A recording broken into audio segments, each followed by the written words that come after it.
오늘 이제 새벽 5시에 미국 시장이 종료가 됐죠. 나스닥 지수는 다시 강세를 보이면서 역사적인 이제 신고가를 또 경신을 했습니다. 2024년 들어서 이제 23% 정도, 뭐 명확히는 이제 23.61% 그 상승을 하고 있는 그런 입장인데, 우리나라는 이 코스피 지수가 이제 2.71% 이제 역성장 중입니다.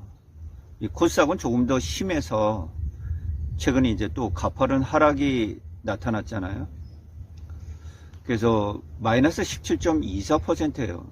굉장히 특히 코스닥 투자하신 분들이 이제 맥을 못 추고 있는데, 선물이 기준이 되는 이제 코스피 200은 한 마이너스 4.08% 정도 이제 하락을 하고 있는 그런 상황이에요. 근데 이 미국 증시만 이제 강한 것이 아니라, 대체적으로 뭐 오늘 네이버 블로그에도 글을 드렸습니다만, 그동안 이제 부진했던 중국 상해 지수와 홍콩 항생 지수, 이런 부분들이 모두 다 이제 2024년도 플러스 반전이 됐습니다. 현재 뭐 중국 상해 지수는 이제 플러스 10.92%, 홍콩 항생 지수는 20%가 넘었습니다. 20.78%를 이제 기록을 하고 있는데, 뭐 니케이 지수도 최근 이제 등락을 보이고 있습니다만은 플러스 13% 정도 상승을 하고 있어요. 호주 증시 역시 뭐 플러스 8% 정도의 그 성장을 하고 있습니다. 모든 나라가 다 성장을 하고 있어요. 역성장을 하는 국가를 대체적으로 이제 찾아보기 어려운데, 그 중에 우리나라가 이제 해당이 되고 있는 그런 상황이에요. 여기에는 안타깝게도 이제 삼성전자가 걸려 있습니다. 우리나라의 뭐 부동의 시가총액 1위다 보니까 뭐 시장에 미치는 영향이 이제 대단히 크죠. 2024년 현재 삼성전자가 이제 마이너스 28.79% 하락을 하고 있어요. 이렇게 강한 하락에도 불구하고 이제 이 코스피 지수가 마이너스 2.71% 밖에 하락을 하지 않는 요인들이 있는데, 그거는 시가총액 2위인 이제 SK 하이닉스의 강한 상승을 들 수가 있겠습니다. 무려 SK 하이닉스가 42%나 지금 뛰어오르고 있어요. 삼성전자와 격차가 이제 굉장히 많이 벌어지고 있죠. 바로 이제 엔비디아 군단에 포함된 TSMC, 뭐 SK 하이닉스, 이 삼각 동맹을 축으로 이제 굉장히 크게 반등을 하고 있는 그런 상황이에요. 물론 뭐 엔비디아만큼은 아닙니다. 그리고 TSMC만큼도 아니에요. 이제 겨우 40% 정도 올해 성장을 하면서 삼성전자가 낙폭을 강하게 한 만큼 이제 반전을 시켜주고 있는 그런 상황이에요. 여기에 그동안 이제 올해 상반기 내내 부진했던 바이오 섹터, 이게 올라오면서 삼성 바이오로직스가 지금 플러스 40% 정도 역으로 성장을 하고 있어요. 시가총액이 이제 4위로 진입을 하고 있는데, 그리고 기아차는 좀 마이너스 7%가 넘는 그 연간 하락률을 보이고 있습니다. 반면에 현대 자동차가 이제 플러스 10% 정도 강하게 상승을 하고 있어요. 그리고 은행주, 뭐 KB금융이라든가 이런 부분들이 시가총액 10위에 내에 포진을 하면서 전체적으로 이제 균형을 좀 이뤄주고 있는 그런 상황이에요. 이것이 주가지수 이제 2600포인트를 유지해주는, 어려운 가운데서도 유지해주는 이제 그런 요인이라고 볼 수가 있겠습니다. 참 어려운 가운데 불행 중 다행이다. 이전에는 삼성전자 하나에 이제 시총 비중이 집중돼 있었다면, 최근에는 좀 이 분할이 되는 그런 느낌이에요. 그럼 역으로 이제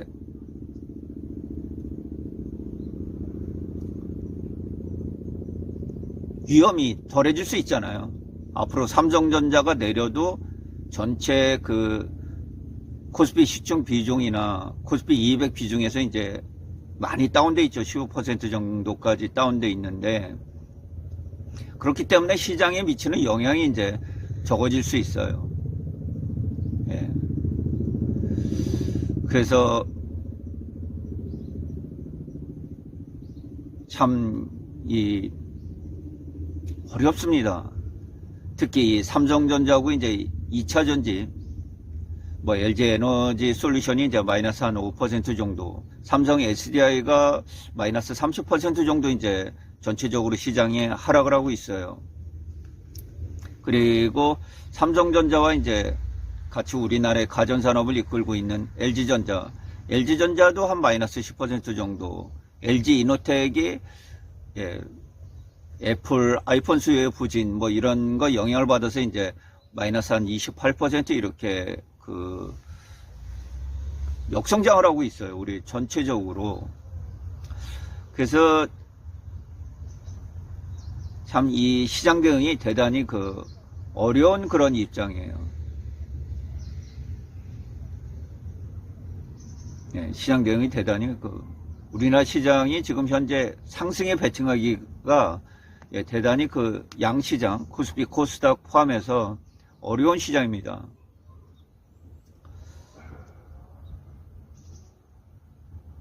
매일 이렇게 어렵다는 얘기만 하려니까 너무 힘이 든 거죠. 뭐가 이렇게 신바람이 나야 되는데 뭐 어렵다 맨날 이런 얘기만 이제 하고 앉아 있어야 되니까 굉장히 힘이 들어요. 그래서 이 군산이라는 곳이 이제 산업도시잖아요.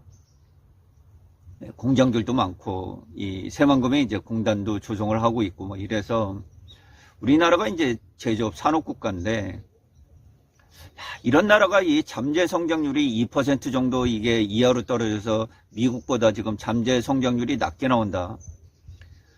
예, 2분기 GDP 전분기 대비 이제 성장률이 마이너스 0.1%, 마이너스 0.2%, 3분기가 이제 플러스 0.1%가 나오지 않았습니까? 예, 설비 투자나 이제 수출과 순수출, 수출에서 수입을 뺀 이런 부분들이 이제 감소하면서 전체적으로 이제 성장률을 낮췄는데,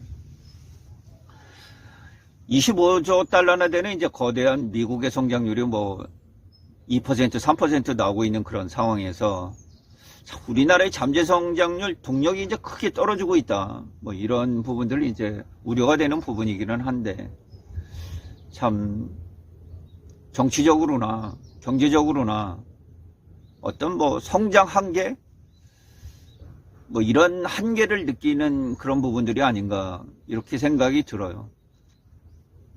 최근에도 이제 국정감사 이런 부분들이 있었는데 하도 내용이 많이 올라와서 이렇게 보면 거의 뭐 대통령 김건희 여사 문제로 이제 많이 치고받아요.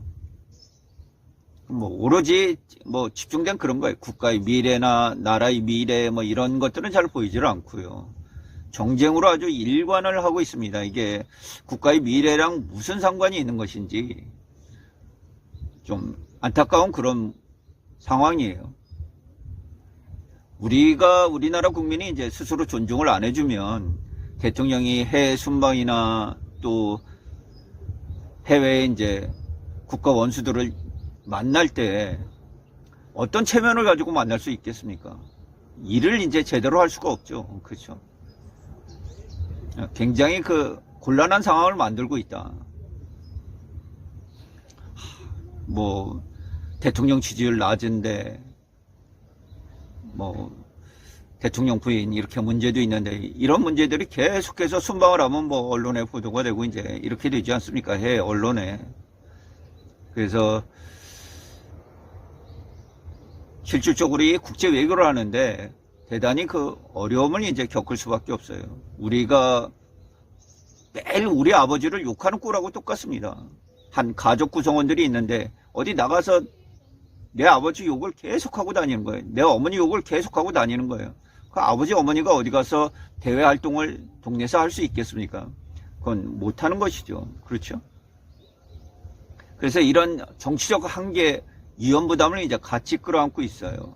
같이 끌어안고 있어요. 그리고 항시 12월 달 전이 되면 이제 대주주 문제, 여기다 올해는 이제 금투성 문제까지 같이 겹쳐 있는데, 민주당에서 섣불리 이제 결단을 내리지 못하고 있습니다. 그렇기 때문에 어떤 그 시장의 불안성, 뭐 이런 것에 의해서 이제 외국인들이 삼성전자를 뭐 한 달이 넘게 이제 지속해서 매도로 일관하고 있어요. 이런 경우는 이제 좀처럼 보기 어렵거든요. 분기당 9조 원의 영업이익을 내고 있는 삼성전자를 이제 33일 정도 연속으로 이 매도를 한다. 이게 그 상상하기 좀 어려운 현실인데 뭐 일어나고 있습니다. 또 한참 중요한 시기에 이제 삼성전자가 HBM을 2015년도에 이제 양산을 하고서도 큰 돈이 안 되자 이제 모두 폐기 처리를 했죠. 부서를 해체하고 이제 이런 과정이 있었는데, 이 당시에 또 삼성전자 이재용 부회장이 이제 박근혜 전 대통령 탄핵 사태에 걸려서 감옥에 들어갔어요. 그러니까 삼성전자의 굉장히 그 중요한 순간에 이제 법정으로 시달리게 된 거죠. 카카오 역시 이제 김범수 의장이 시세 조정, 그러니까 SM엔터를 인수하는 과정에서 이제 하이브의 공개 매수를 방해한 이 시세 조정 혐의로 이제 감옥에 들어가 있지 않습니까? 카카오 역시 지금 2024년 현재 마이너스 32% 정도 이제 강한 하락을 하고 있는 그런 상황이에요. 그러니까 인공지능 2023년도 들어서 챗 GPT가 튀어나오면서 이제 이 인공지능 학습에 대한 이 반도체 수요, 인공지능 칩에 대한 수요, 엔비디아가 이제 폭등을 하면서 이 높은 금리 기간을 이제 이겨내는 그런 기술 혁신이 이어지고 있는데, 결국 우리나라는 이제 이런 인공지능의 혜택을 거의 이제 보는 기업이 없습니다. 플랫폼 기업마저 이제 그 혜택을 사실상 이제 못 보고 있는 그런 상황이고, 뭐 굳이 얘기를 한다 그러면 SK 하이닉스, 그 다음에 이제 삼성 바이오로직스, 또 은행들은 우리나라 약간 밸류업 혜택 뭐 이런 걸 받으면서 굉장히 크게 올라왔죠. 뭐 증권, 보험, 뭐 이런 밸류업에 해당되는 이런 기업들의 주가가 이제 굉장히 크게 올라왔습니다. 그리고 자동차도 괜찮았었고요. 특히 조선, 중공업 쪽으로 이제 굉장히 그 주가 흐름이 강세였고, 그 다음에 전력 관련주, 뭐 이런 부분들로 이제 주가가 강세였고, 그 나머지들은 뭐 다 폭락을 하고 있는 52주 이제 신저가가 속출하고 있는 그런 상황이기 때문에 참 시장 대응을 어떻게 해야 될지 이제 이런 부분에 깊은 고민이 이제 생길 수밖에 없는 그런 상황이에요. 오늘 하늘은 맑아요. 하늘은 뭐 이런 고민 같은 걸 잘 모르는 것 같아요. 알겠습니까? 하늘이 뭐 우리 증시가 어렵다는 걸 알 수는 없겠죠. 굉장히 평화롭습니다. 굉장히 평화로워요.